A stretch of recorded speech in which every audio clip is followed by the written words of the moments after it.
Everyone welcome back my YouTube channel FNCG एजुटेक hub. मैं राम यादव आपका हार्दिक स्वागत करता हूं। आज इस वीडियो में मैं आपको मिलवाने वाला हूं एक ऐसे सेल्स सेक्टर में काम करने वाले पर्सन से जिनका कैरियर स्टार्ट हुआ था as a distributor salesman, as a fresher, और फिर उन्होंने आज जो ग्रोथ किया हुआ है वो as a area sales executive working है एक कंपनी में। उनसे हम जानेंगे कि एक अच्छा सेल्समैन कैसे बन सकते हो आप, क्या क्वालिटीज होनी चाहिए एक अच्छे सेल्समैन की, और कैसे एक सेल्समैन के अंदर जो है क्या प्रोसेस फॉलो करता है, किस तरीके से वो वर्किंग करता है, और आपको अगर नेक्स्ट लेवल पे ग्रो करना है तो आपको क्या क्या प्रोसेस फॉलो करना होगा, साथ में एज ए सेल्स ऑफिसर रहते हुए आपको क्या क्या प्रोसेस, क्या क्या एक्टिविटीज, क्या क्या स्किल्स डेवलप करनी होती है। तो आज इस वीडियो के माध्यम से साथ में हम जानेंगे कि एज ए सेल्स ऑफिसर आप कैसे टीम रिक्रूटमेंट करोगे, टीम को मोटिवेट या मैनेज कैसे करोगे, साथ में डिस्ट्रीब्यूटर सर्च करना और डिस्ट्रीब्यूटर को अपॉइंट करना, मैनेज करना, इन सारे पॉइंट्स पे हम डिटेल में उनके साथ जानेंगे। और जो सबसे बेस्ट पार्ट है कि इस वीडियो में आपको मिलने वाला है टोटल प्रैक्टिकल नॉलेज, यानी जो कि आपके बहुत ही काम आने वाला है। तो अगर ये वीडियो आपको पसंद आती है तो आप इसको लाइक करें, शेयर करें, और शेयर करें अपने उन कलीग्स को जिनको इसकी बहुत ज्यादा जरूरत है। और अगर अभी तक आपने इस चैनल को सब्सक्राइब नहीं किया है तो चैनल को सब्सक्राइब कर लें। आगे बहुत सारी वीडियो आने वाली है जहां पे हम बहुत सारे रिटेलर से आपको मिलवाने वाले हैं, डिस्ट्रीब्यूटर से मिलवाने वाले, और बहुत सारे और भी हाई प्रोफाइल लोगों से जो FMCG इंडस्ट्री में वर्किंग है, तो वहां से बहुत कुछ आप सीख सकते हैं। तो इसलिए वीडियो में बने रहें। तो अभी आज हम बात करते हैं जो हमारे साथ आज गेस्ट हैं मिस्टर दिलीप कुमार, जो कि as a area sales executive working है FMCG कंपनी में मुंबई लोकेशन के लिए। तो आज आए हम उनसे बात करते हैं। तो दिलीप जी, सबसे पहला मेरा आपसे यही जानना चाहेंगे, हमारे व्यूअर्स भी जानना चाहेंगे कि आप अपने बारे में बताएं। एजुटेक के सभी दर्शकों को मेरा नमस्कार। मेरा नाम दिलीप कुमार है और मैं मुंबई में एक कंपनी है सह्याद्री फार्म जो नासिक की कंपनी है, उसमें as a senior sales officer working. आप हमारे व्यूअर्स को अपनी जर्नी के बारे में कुछ बताएं, कैसे आपने सेल्समैन से लेकर के जो है as a area sales officer तक जो अभी आपकी जर्नी रही वो कैसे आपने किया। सर, सबसे पहले तो मैंने दिल्ली से as a distributor salesman start किया था एक डालडा रिफाइंड कंपनी में। वहां पे मैंने कुछ 6 महीना वर्किंग किया था। उसके बाद मैंने एक गुजरात की कंपनी है बान लैब, जिसका शेषा हेयर ऑयल के नाम से प्रोडक्ट आता है, हेयर ऑयल, उसमें मैंने 3 साल कंटिन्यूसली वर्क किया। और उसके बाद मैं दिल्ली से मैं मुंबई आ गया और मुंबई में मैंने एक यू फूड नाम की कंपनी है, उसका प्रोडक्ट आता है यूरियोला के नाम से। उसमें मैंने मुंबई का एक्चुअली मेरे पास तब नॉलेज नहीं था, क्योंकि मैं जब नया नया आया था तो मुझे सबसे पहली बात तो यहाँ की गलियां ये सब सोच के काफी टेंशन हो रहा था कि मुंबई काफी कंजेस्टेड है। लेकिन फिर भी जब मैंने ज्वाइन किया कि चलिए ठीक है, एरिया देखने के लिए, मार्केट समझने के लिए मैंने एक कंपनी यू फूड ज्वाइन की। वहां मैंने ज्यादा समय तक काम नहीं किया, लेकिन उसके बाद मैंने सह्याद्री फार्म एक कंपनी है जिसमें ज्वाइन किया है। वहां पे मेरा जो सफर, यूं कहें सबसे अच्छा सफर, मेरा जो सफर की जो शुरुआत हुई है वो सह्याद्री फार्म से हुई है। क्योंकि इससे पहले जो मैं जो सेल्समैन था वो सेल्समैन के जैसा ही सोचता था कि हाँ जाना है मार्केट में, टीसी करनी है, पीसी करनी है, वैल्यू, ये 3 चीजों के आगे हमको चीजें नहीं पता होती थी। इवन हमको FMCG या उसके पीछे FFSI ऐसा एक जो लिखा होता है उसके बारे में भी नहीं पता होता था ये क्या है। तो उसके बाद जब मुंबई आया तो लकली सही लीडर के हाथ में मैं गया और वहां पे उनकी गाइडलाइंस में उन्होंने पूरा मेरे को मार्केट के बारे में बताया कि किस तरीके से हमको काम किया जाता है, कि कैसे बीट प्लान फॉलो करना होता है और कैसे हमें SQ के बारे में डिटेल में कैसे बताना होता है, और भी कंपनीज के बारे में हमें क्या क्या, मतलब कि मैंने फिर जो भी चीजें मुझे मिलने लगी उसके हिसाब से मैंने काम करना स्टार्ट किया। तो यहाँ पे मैं एज ए SR कंपनी में एज ए SR ज्वाइन किया था। उसके बाद जब मैंने 6 महीने यहाँ पे प्रॉपर उनकी गाइडलाइन में जिनसे मैं सीख रहा था काम किया, तो 6 महीने में एज ए TSI प्रमोट हो गया था सेम कंपनी में। और आने वाले समय में जैसे जैसे मेरे को उनकी गाइडलाइंस में चीजें मेरे को मिलती गई, उस पर मैंने काम करता रहा। तो आने वाले टाइम में मैं 1.5 साल के अंदर मुझे एज अ सेल्स ऑफिसर इस कंपनी ने, सेम कंपनी ने प्रमोट कर दिया। और जो सबसे अच्छी बात रही है कि इसी सेम कंपनी में मुझे करीब 4 साल हो गए हैं और इसी कंपनी में as a senior sales officer में वर्किंग हूँ। तो दिलीप जी, मैं जानना चाहूंगा स्पेशली जो सेल्समैन है, जो व्यूअर, ठीक है, कि एज ए सेल्समैन आपने ऐसा क्या क्या किया, क्या चीजें जो है किया या क्या चीजें फॉलो की कि आपको ये ग्रोथ मिल पाया। तो आप थोड़ा डिटेल्स में बताएं कि क्या उनको करना चाहिए, क्या क्या उनको आना चाहिए, कैसा जो उनका माइंड सेट, उनको क्या चीजें करनी चाहिए उनको और कैसा माइंड सेट होना चाहिए।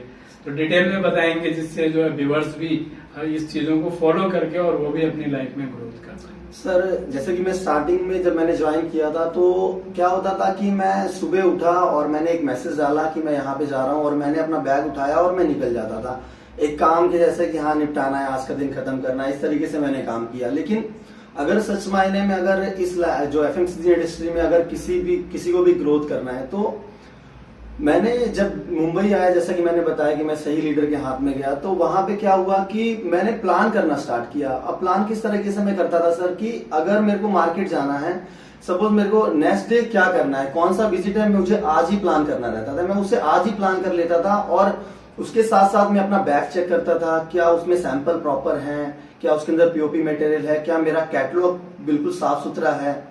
और प्रॉपर जो इसमें जो सबसे अच्छी चीज रही है कि अगर आपको यहाँ पे ग्रो करना है तो आपको प्लानिंग पे स्पेशली ध्यान देना होगा कि आप कैसे प्लान करते हैं। तो मैंने यहाँ पे जो सबसे अच्छा काम किया, तो मंथली प्लानिंग तो हर कोई देता है सेल्स में, क्योंकि प्लानिंग देना ही होता है। लेकिन मैंने प्लानिंग्स को डिवाइड करना स्टार्ट किया। प्लान को जब मंथली प्लान को मैंने वीक में डिवाइड कर दिया, फिर उसके बाद वीक से मैंने फिर उसके बाद उसको डे पे डिवाइड किया और उसके बाद डे पे डिवाइड करने के बाद फिर मैं उसको एसक्यू पे लेके गया कि कौन सा एसक्यू मुझे कितना सेल करना है मार्केट के पोटेंशियल के हिसाब से। और आने वाले टाइम में जो सेल्समैन आज बहुत ज्यादा आफत को उठाते हैं, उनके लिए मैं एक मैसेज देना चाहता हूं कि जब भी आप किसी भी कंपनी में आप वर्क करते हैं, जब आप करीब 5-6 महीना आप वर्किंग कर लेते हैं तो उस मार्केट से आप एटलीस्ट 30 की आउटलेट निकालें जहां पे आपका अच्छा सेल हो सकता है।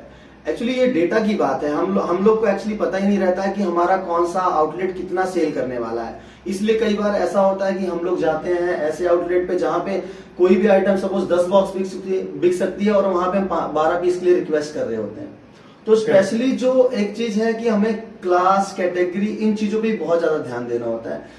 क्या राइट आउटलेट है जो प्रोडक्ट आप वहां पे प्लेसमेंट करना चाह रहे हैं, तो इन चीजों का भी स्पेशली हमको वहां पे ध्यान देना होता है। तो मैंने इस पूरे करियर में जो ध्यान दिया है कि डेटा पे काम किया, मुझे मेरा आउटलेट पता होता था कि मुझे कौन से आउटलेट पे कितना प्रोडक्ट सेल करना है। और इवन मुझे यहाँ पे भी ये भी पता रहता था कि पूरे महीने में अगर मैं 3 लाख का बिजनेस करने वाला हूँ तो मेरा किस बीट से कितना बिजनेस आएगा, और मुझे यहाँ तक पता होता था कि मैं इस आउटलेट से इतना बिजनेस लेके आने वाला हूँ। तो ये सब पूरे डेटा पे जब मैंने काम किया तो ऑटोमेटिक मेरा लेवल बढ़ता गया। ओके, तो यानी जो बेसिक्स थी आपने उसको फॉलो किया।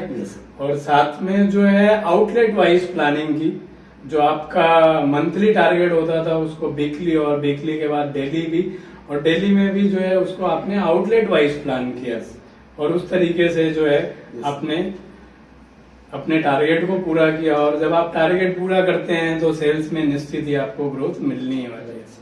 और क्या क्या चीजें जो है बेसिक्स फॉलो करनी चाहिए सेल्समैन को? सर, स्पेशली अगर आप एज एफएमसीजी इंडस्ट्री में, तो सबसे पहले तो आप अपने आप को भी देखें। जब आप फील्ड पे जा रहे हैं तो क्या आप प्रॉपर ड्रेसअप हैं, क्या आपके शूज अच्छे हैं, क्या आपने अपने शूज पॉलिश कर रखे हैं। ये बहुत चीजें मायने रखती है, क्योंकि जब आप किसी भी सुपरमार्केट या कहीं पे भी आप एंटर कर रहे हैं तो वो आपको देखता है कि अगर आप किसी कंपनी को रिप्रेजेंट कर रहे हैं, तो अगर आप बातें बड़ी कर रहे हैं और आप खुद ही अपने आप को मेंटेन नहीं कर रहे हैं, तो ये भी चीजें बहुत आपके जीवन में या इस इंडस्ट्री में आपको बढ़ने के लिए बहुत मायने रखती हैं। डिसिप्लिन कितना इम्पोर्टेंट होता है एक सेल्समैन के लिए? सर, डिसिप्लिन की बात करें तो अगर कहेंगे तो ये पूरा सारी इसी में है।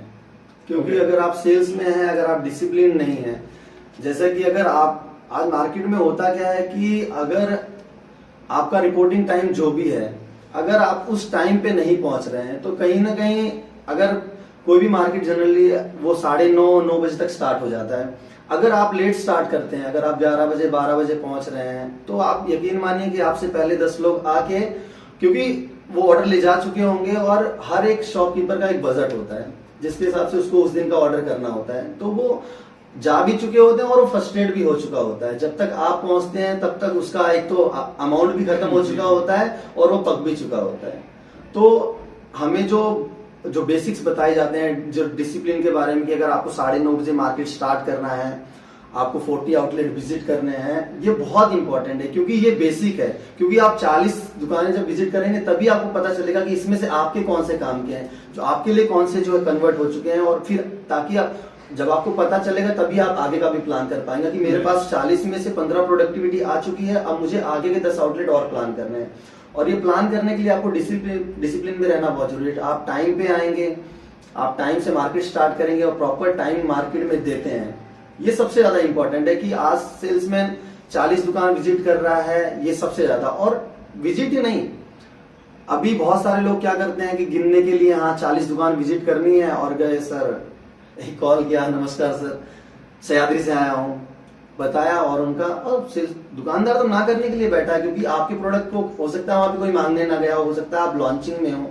तो आपको सबसे पहले तो डिसिप्लिन रहना है, आपको वहां पे जाना है, और एक प्रॉपर सेल्समैन के जैसे आपको वहां पे पहले तो अपने बारे में बताना है और कंपनी के बारे में ईमानदारी से, क्योंकि ये डिसिप्लिन का पार्ट है। अगर आप नहीं बता रहे कंपनी के बारे में तो भी आप अनुशासन में नहीं है, क्योंकि आपने जो सीखा है, आपकी जो सीनियर्स ने आपको जो बताया है, जो आपकी कंपनी ने बताया है, आप उसको प्रॉपर अगर मार्केट में नहीं बता रहे हैं तो कहीं ना कहीं आप गड़बड़ में हैं।